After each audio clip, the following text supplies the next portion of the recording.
Good morning. അപ്പോൾ കഴിഞ്ഞ ക്ലാസ്സിൽ ഞാൻ നിങ്ങൾക്ക് കുറച്ച് നോട്ട് തന്നിട്ടുണ്ടായിരുന്നു. ഇനിയിപ്പോൾ അതിൻ്റെ ക്ലാസ്സാണ് നമ്മളിവിടെ എടുക്കാനായിട്ട് പോകുന്നത്. അപ്പോൾ ആ നോട്ടിൽ നിന്നും കുറച്ചും കൂടി അധികമായിട്ട് കണ്ടൻറ് ഉണ്ടാവും ഈ ക്ലാസ്സിൽ. ആ നോട്ടിൽ നമ്മൾ അതിൻ്റെ ചെറിയൊരു പോർഷൻ മാത്രമേ നിങ്ങൾക്ക് സെൻഡ് ചെയ്ത് തന്നിട്ടുണ്ടായിരുന്നുള്ളൂ. അപ്പോൾ നിങ്ങളത് എഴുതി വെച്ചിട്ടുണ്ടാവും ഞാൻ വിചാരിക്കുന്നത്. അല്ലാത്തവർ ഇന്ന് ഞാൻ ഈ ഒരു വീഡിയോന് താഴെ അതിൻ്റെ ഡിസ്ക്രിപ്ഷനിൽ ആ നോട്ട് കൊടുക്കുന്നുണ്ട്. അത് നോക്കിയിട്ട് നിങ്ങൾ എഴുതി വെക്കുക. ഓക്കെ. അപ്പോൾ ഇവിടെ ആദ്യത്തെ ചോദ്യം എന്താണെന്ന് നോക്കാം. State different types of contract. Different types, വിവിധ തരം കോൺട്രാക്റ്റുകളെ കുറിച്ചിട്ടാണ്. വളരെ ഇമ്പോർട്ടൻ്റ് ആയിട്ടുള്ള ഒരു ക്വസ്റ്റ്യൻ ആണ് ഇത്. നിങ്ങൾ മാർക്ക് ചെയ്ത് വെക്കുക. കാര്യം ഇത് അധികം ചോദിക്കുന്നതാണ്. ഡിഫറെൻറ്റ് ടൈപ്സ് ഓഫ് കോൺട്രാക്റ്റ് നമ്മുടെ ബിസിനസ് ലോയിൽ വളരെ ഇമ്പോർട്ടൻ്റ് ആയിട്ടുള്ളൊരു ക്വസ്റ്റ്യൻ ആണിത്. ഓക്കെ, വളരെ ഇമ്പോർട്ടൻ്റ് ആയിട്ട് നിങ്ങൾ മനസ്സിലാക്കി പഠിക്കേണ്ട ഒരു സാധനമാണിത്.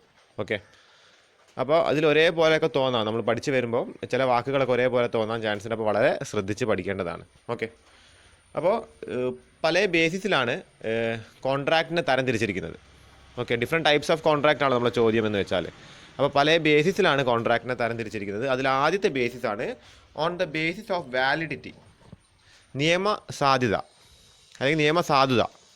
അതാണ് ഇവിടെ പറയുന്നത്. നിയമപരമായിട്ട് എന്താണ് വാലിഡ് ആയിട്ടുള്ള ആ ഒരു ബേസിസിൽ, അതിൻ്റെ നിയമപരമായ സാധ്യതയുടെ ബേസിസിൽ കോൺട്രാക്റ്റിനെ തരം തിരിച്ചിട്ടുണ്ട്. ഓക്കെ, അപ്പോൾ അതിൽ ഫസ്റ്റ് കാറ്റഗറി അല്ലെങ്കിൽ ഫസ്റ്റ് ടൈപ്പ് എന്ന് വെച്ചാൽ വാലിഡ് കോൺട്രാക്റ്റ് ആണ്. ഫസ്റ്റ് ടൈപ്പ് എന്താണെന്ന് വെച്ച് കഴിഞ്ഞാൽ വാലിഡ് കോൺട്രാക്റ്റ് ആണ്. അപ്പോൾ എന്താണ് വാലിഡ് കോൺട്രാക്റ്റ് എന്ന് നോക്കാം. An agreement that is enforceable by law is a valid contract. ഒരു എഗ്രിമെൻറ്റ് അത് നിയമപരമായിട്ട് എൻഫോഴ്സ് ചെയ്യാൻ സാധിക്കുന്ന ഒരു എഗ്രിമെൻ്റ് ആണെങ്കിൽ അതിൻ്റെ പേരാണെന്ത്? Valid contract. അപ്പോൾ സാധാരണ നമ്മൾ കോൺട്രാക്റ്റിൻ്റെ ഒരു ഡെഫിനിഷൻ കണ്ടിട്ടുണ്ടായിരുന്നു. അപ്പോൾ ആ കോൺട്രാക്റ്റിൻ്റെ ഡെഫിനിഷനിൽ പറയുന്നത് എന്താണ്? ഇതേ കാര്യം തന്നെയാണ്. An agreement which is enforceable by law is a contract. അതായത് സാധാരണ ഒരു കോൺട്രാക്റ്റ് നമുക്ക് നിയമം മൂലം എന്താണ് പരിഗണന അല്ലെങ്കിൽ നിയമത്തിൻ്റെ പരിരക്ഷ കിട്ടുന്ന ഒരു എഗ്രിമെൻറ്റിൻ്റെ പേരാണിത് കോൺട്രാക്റ്റ്. അതേ കോൺട്രാക്റ്റ്, ആ ഒരു ഡെഫിനിഷൻ തന്നെയാണ് ഈ വാലിഡ് കോൺട്രാക്റ്റിന് വരുന്നത്. സാധാരണ ഒരു കോൺട്രാക്റ്റ് നമുക്ക് ആ കോൺട്രാക്റ്റ് അതിൻ്റെ ഏതെങ്കിലും ഒരു പാർട്ടീസ് തെറ്റിച്ച് കഴിഞ്ഞാൽ അത് കോർട്ടിൽ പോയിട്ട് എന്നൊരു തീർപ്പ് കൽപ്പിക്കാൻ സാധിക്കുന്ന സാധാരണ ഒരു കോൺട്രാക്റ്റ് ആണെന്ത്? Valid contract. നിയമപരമായിട്ട് സാധ്യതയുള്ള കോൺട്രാക്റ്റ് ആണെന്ത്? Valid contract. It contains all essential elements of a contract. ഒരു കോൺട്രാക്റ്റിൻ്റെ എല്ലാ എസെൻഷ്യൽ എലമെൻറ്റും, ആവശ്യമായ എല്ലാ എലമെൻറ്റ്സും ഘടകങ്ങളും ആ ഒരു വാലിഡ് കോൺട്രാക്റ്റിൽ ഉണ്ടാവും.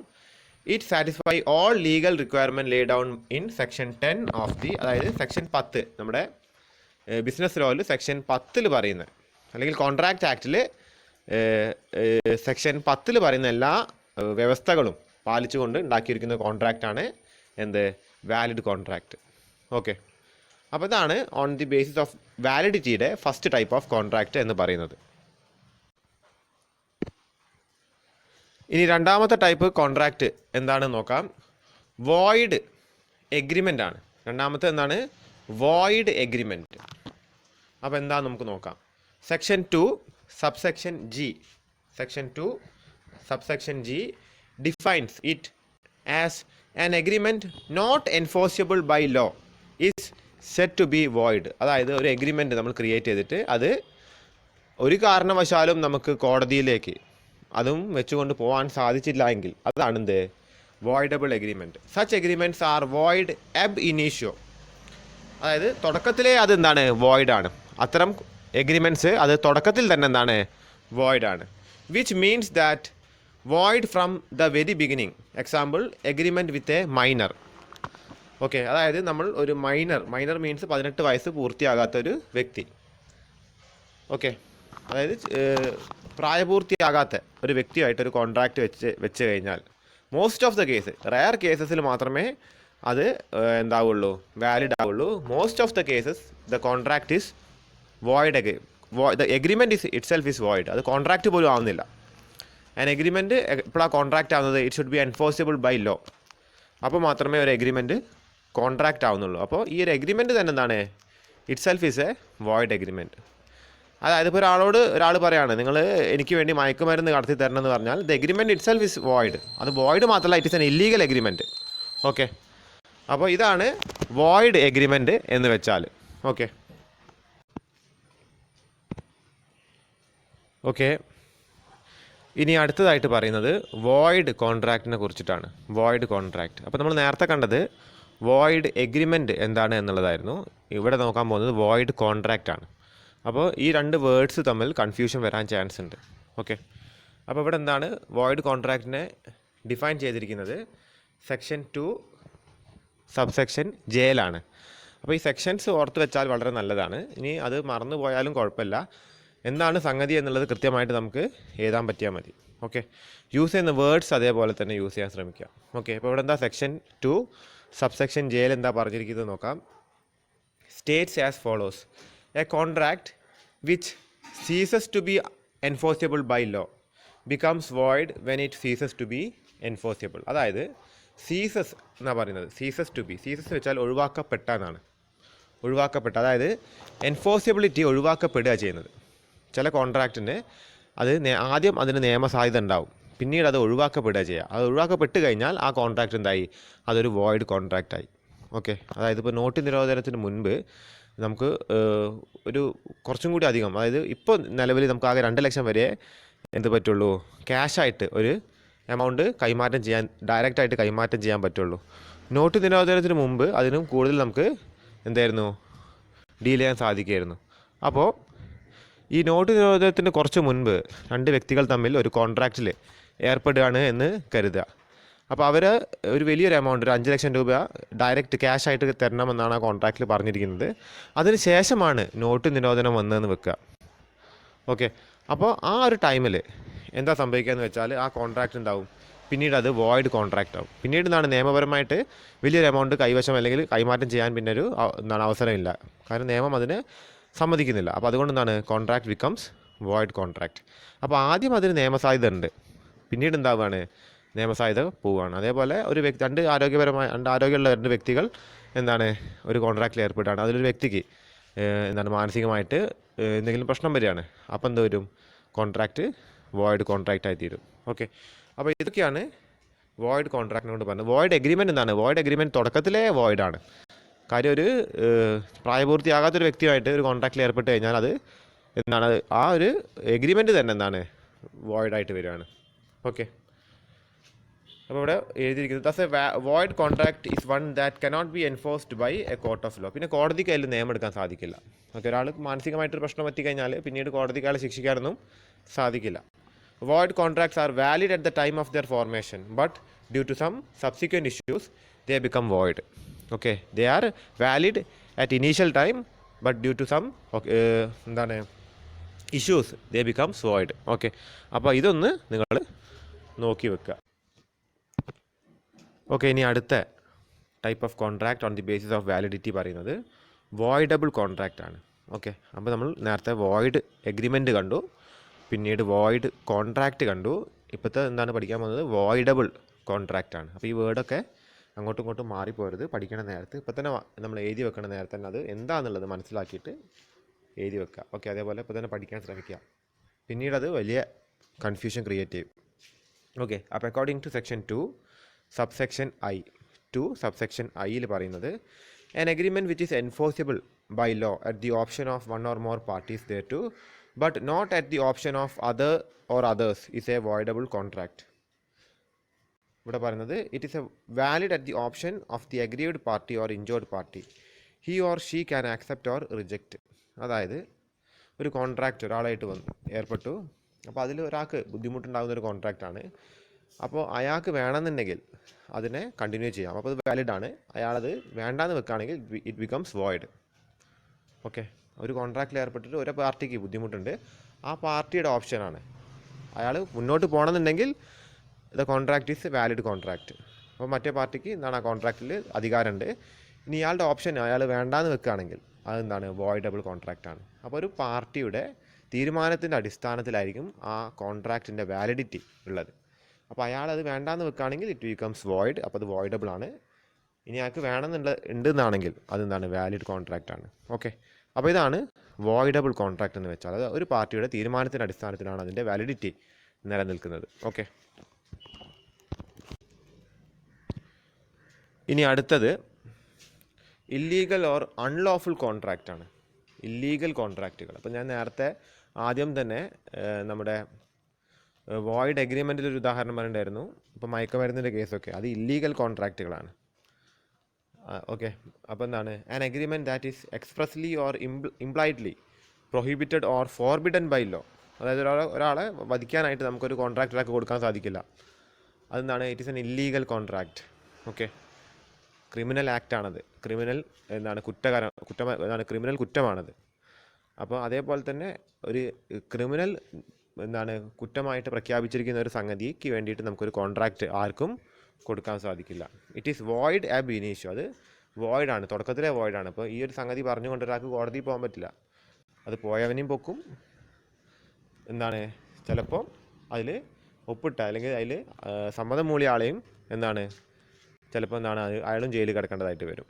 ഓക്കെ, അപ്പോൾ ഇതാണ് ഇല്ലീഗൽ കോൺട്രാക്റ്റ് എന്ന് വെച്ചാൽ. ഇനി അടുത്തത് നോക്കുക, അൺഎൻഫോഴ്സിബിൾ കോൺട്രാക്റ്റ് ആണ്. Unenforceable contract. അപ്പോൾ നമ്മൾ ആദ്യം വാലിഡ് കോൺട്രാക്റ്റ് കണ്ടു. വാലിഡ് കോൺട്രാക്റ്റ് ഓർത്ത് വെക്കാൻ എളുപ്പമാണ്. ഒരു നോർമൽ കോൺട്രാക്റ്റ്, ആ contract which is enforceable by law ആണ് വാലിഡ് കോൺട്രാക്റ്റ്. പിന്നെ void agreement, void contract, voidable contract, പിന്നെ അൺലോഫുൾ കോൺട്രാക്റ്റ്. അപ്പോൾ ഇത് ഓരോന്നിൻ്റെ വ്യത്യാസങ്ങൾ കൃത്യമായിട്ട് മനസ്സിലാക്കി വെക്കുക.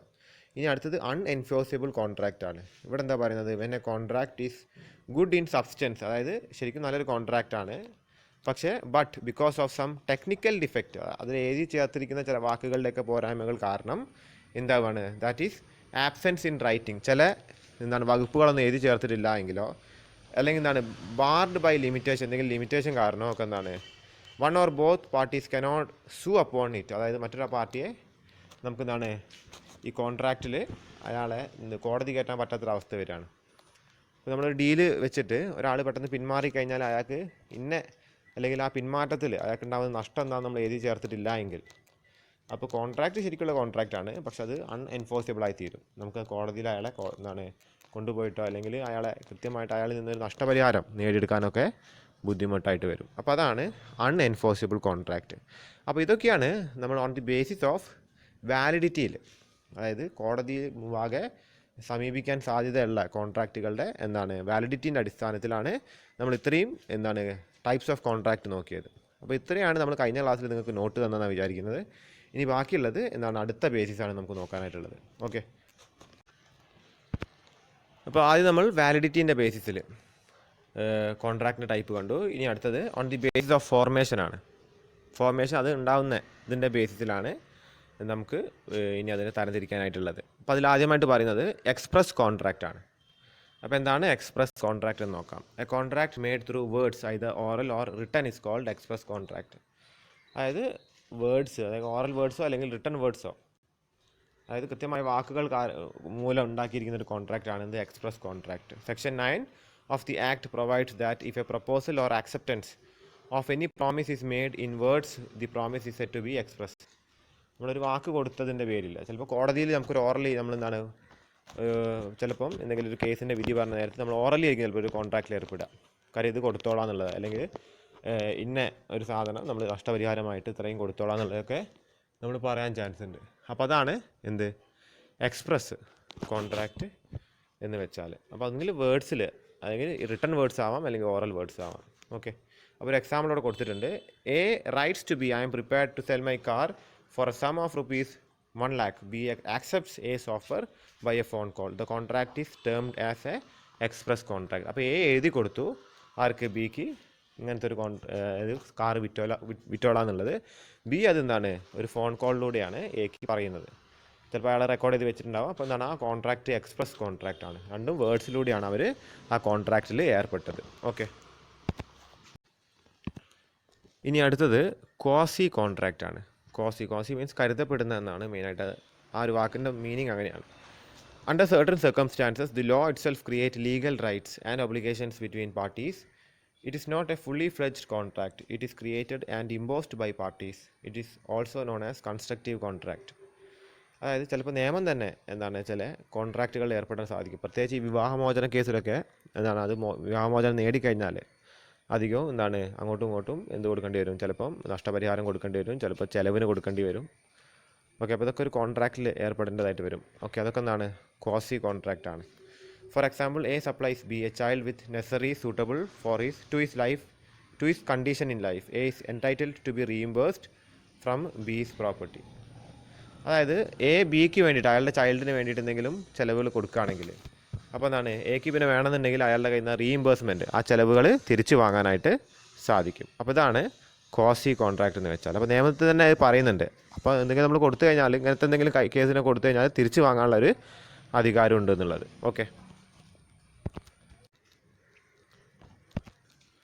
ഓക്കെ ഇനി അടുത്തതായിട്ട് പറയുന്നത് ഇംപ്ലൈഡ് കോൺട്രാക്റ്റ് ആണ്. A contract not made through words and made through the conduct of the parties or circumstances is called implied contract. For example, A takes a seat in a bus. It is implied contract that he will pay the prescribed fare for taking him to his destination. അതായത് already implied ആണ് ആ contract. എഴുതേണ്ട കാര്യം എന്ന് വെച്ചാൽ നമ്മളൊരു ബസ്സിൽ കയറിയിരിക്കുകയാണ്, നമുക്ക് ആ ഒരു സ്ഥലത്ത് എത്തണമെന്നുണ്ടെങ്കിൽ നമ്മൾ ബസ് കയറി ഒരു സ്ഥലത്ത് നിന്ന് ഒരു സ്ഥലത്തേക്ക് പോകാൻ വേണ്ടിയിട്ടാണ് ഇരിക്കുന്നത്. അപ്പോൾ അതിനൊരു ഫെയർ ടിക്കറ്റ് പ്രൈസ് കൊടുത്തേ പറ്റുള്ളൂ. അതൊരു ഇംപ്ലൈഡ് കോൺട്രാക്റ്റ് ആണ്. അപ്പോൾ അതിന് വേർഡ്സിൻ്റെ ആവശ്യമൊന്നുമില്ല അവിടെ. എക്സ്പ്രസ്ഡ് കോൺട്രാക്റ്റ് ആണ്, അതിനാണ് വേർഡ്സിൻ്റെ ആവശ്യമുള്ളത്. ഇംപ്ലൈഡിന് എന്താണ് വേർഡ്സിൻ്റെ ആവശ്യം. നമ്മൾ കയറി ഇരുന്നാൽ തന്നെ എന്തായി, നമ്മൾ ആ കോൺട്രാക്റ്റിൽ ഏർപ്പെട്ടു അല്ലെ. നമ്മളൊരു ഹോട്ടലിൽ പോയിട്ട് ഭക്ഷണം കഴിച്ച് കഴിഞ്ഞാൽ പിന്നെ നമ്മുടെ ബാധ്യതയാണ് എന്ത്, അതിനുള്ള എന്താണ് അതിൻ്റെ ബില്ല് പേ ചെയ്യുക എന്നുള്ളത് നമ്മുടെ ബാധ്യതയാണ്. അപ്പോൾ അതൊരു ഇംപ്ലൈഡ് കോൺട്രാക്റ്റ് ആണ്. അപ്പോൾ ഇത്രയാണ് ഫോർമേഷൻ്റെ ബേസിസിൽ വരുന്ന ക്ലാസിഫിക്കേഷൻ. ഇനി അടുത്ത ബേസിസ് എന്ന് വെച്ചാൽ on the basis of execution ആണ്. ഇതെങ്ങനെയാണ് ഇത് എക്സിക്യൂട്ട് ചെയ്തിട്ടുണ്ടോ ഇല്ലയോ എന്നുള്ളതിൻ്റെ അടിസ്ഥാനത്തിലാണ്. എക്സിക്യൂട്ട് ചെയ്യുക എന്ന് വെച്ചാൽ അത് പൂർത്തീകരിച്ചിട്ടുണ്ടോ എന്നുള്ളത്. അപ്പോൾ അതിൻ്റെ ബേസിസിലാണ് അടുത്ത ടൈപ്പ് വരുന്നത്. അപ്പോൾ എന്തൊക്കെയാണെന്ന് നോക്കാം. അപ്പോൾ അതിൽ ഫസ്റ്റായിട്ട് പറയുന്നത് എക്സിക്യൂട്ടഡ് കോൺട്രാക്റ്റ് ആണ്. ആദ്യത്തെ ടൈപ്പ് എന്താണെന്ന് വെച്ചാൽ എക്സിക്യൂട്ടഡ് കോൺട്രാക്റ്റ് ആണ്. അപ്പോൾ അതിലെന്താ പറഞ്ഞത് നോക്കാം. When both the parties of a contract have completely performed their duties, such a contract is known as executed contract. അതായത് രണ്ട് പാർട്ടീസും അവരുടെ എന്താണ് ഒബ്ലിഗേഷൻസ്, അവർ ചെയ്യേണ്ട കാര്യങ്ങൾ, ഒരു കോൺട്രാക്റ്റിൽ ചെയ്യേണ്ട കാര്യങ്ങൾ, അതിൽ പറഞ്ഞിരിക്കുന്ന കാര്യങ്ങൾ ചെയ്തിട്ടുണ്ട് എങ്കിൽ ആ കോൺട്രാക്റ്റ് എന്താണ് എക്സിക്യൂട്ടഡ് കോൺട്രാക്റ്റ് ആണ്. അപ്പോൾ ആ കോൺട്രാക്റ്റ് കഴിഞ്ഞു. ഇനിയിപ്പോൾ ആർക്കും അങ്ങോട്ടും ഇങ്ങോട്ടും പരാതികളില്ല. അതാണെന്ത് എക്സിക്യൂട്ടഡ് കോൺട്രാക്റ്റ് എന്ന് വെച്ചാൽ. ഇനി അടുത്തത് എക്സിക്യൂട്ടറി കോൺട്രാക്റ്റ് ആണ്. Executory contract. അപ്പോൾ എന്താണ് എക്സിക്യൂട്ടറി കോൺട്രാക്റ്റ് എന്ന് നോക്കാം. When one or both the parties of the contract have still to perform their share of obligation in the future, the contract is called an executory contract. അതായത് ഇനിയും ഒരു പാർട്ടിക്കോ അല്ലെങ്കിൽ ഒന്നിൽ കൂടുതൽ പാർട്ടീസിന് ഉണ്ടെങ്കിൽ ആർക്കൊക്കെ അവരുടെ ഒബ്ലിഗേഷൻസ്, അതിൽ പറഞ്ഞിരിക്കുന്ന കാര്യങ്ങൾ നിറവേറ്റാനുണ്ടെങ്കിൽ, കടമകൾ, ആ കോൺട്രാക്റ്റ് പ്രകാരമുള്ള കടമകൾ അവർ നിറവേറ്റിയിട്ടില്ലെങ്കിൽ എന്താണ് the contract is executory contract. അപ്പോൾ ഈ എക്സിക്യൂട്ടറി കോൺട്രാക്റ്റ് രണ്ട് തരത്തിലാണ് തരംതിരിച്ചിരിക്കുന്നത്. അതിൽ ആദ്യത്തേത് യൂണിലാറ്ററൽ കോൺട്രാക്റ്റ് ആണ്. ഫസ്റ്റ് എന്താണ് യൂണിലാറ്ററൽ കോൺട്രാക്റ്റ് ആണ്. A unilateral contract is one sided contract in which one party has performed is duty or obligation and the other parties obligation is outstanding. അതായത് unilateral കോൺട്രാക്റ്റിൽ എന്താ പറയുന്നത് വെച്ചാൽ ഒരു പാർട്ടി അവരുടെ എന്താണ് ഒബ്ലിഗേഷൻ നിറവേറ്റിയിട്ടുണ്ട്. അതായത് നമ്മൾ ഒരാൾക്കൊരു സാധനം കൊടുത്തിട്ടുണ്ട്, ഇനി കാശ് കിട്ടിയിട്ടില്ല. അപ്പോൾ ഒരാൾ അയാളുടെ ഡ്യൂട്ടി പെർഫോം ചെയ്തു, ബാക്കിയുള്ള മറ്റേ ആൾ എന്താണ് ചെയ്യാനുണ്ട്. അപ്പോൾ അതാണ് എന്ത് പറയുന്നത് യൂണിലാറ്ററൽ കോൺട്രാക്റ്റിനെ കൊണ്ട് ഉദ്ദേശിക്കുന്നത്. അത് എക്സിക്യൂട്ടറി കോൺട്രാക്റ്റിന് അണ്ടറിൽ വരുന്നൊരു സബ് പോയിന്റ് ആണ്. ഇനി ബൈലാറ്ററൽ കോൺട്രാക്റ്റ് എന്താണ്? When one or both the parties of the contract still to perform their share of obligation in the future, the contract is called an executory contract. അപ്പോൾ ഇതാണ് എന്താണ് bilateral contract എന്ന് പറയുന്നത്. ഈ word നിങ്ങൾ എഴുതണ്ട. Executory contract, അതായത് രണ്ട് പേരും അവരുടെ കടമകൾ നിർവഹിക്കാനുണ്ടെങ്കിൽ അതാണെന്ത് ബൈലാറ്ററൽ കോൺട്രാക്റ്റ്. അപ്പോൾ നോട്ട് ഞാൻ താഴെ ഇവിടെ കൊടുക്കുന്നുണ്ട്. അപ്പോൾ ഇതിൻ്റെ ഒരു പരിധി വരെയുള്ള നോട്ട് കഴിഞ്ഞ ക്ലാസ്സിൽ ഞാൻ തന്നതാണ്. അപ്പോൾ എഴുതാത്തവരുണ്ടെങ്കിൽ അതും ചേർത്തിട്ട് നിങ്ങൾ എഴുതി വെക്കുക.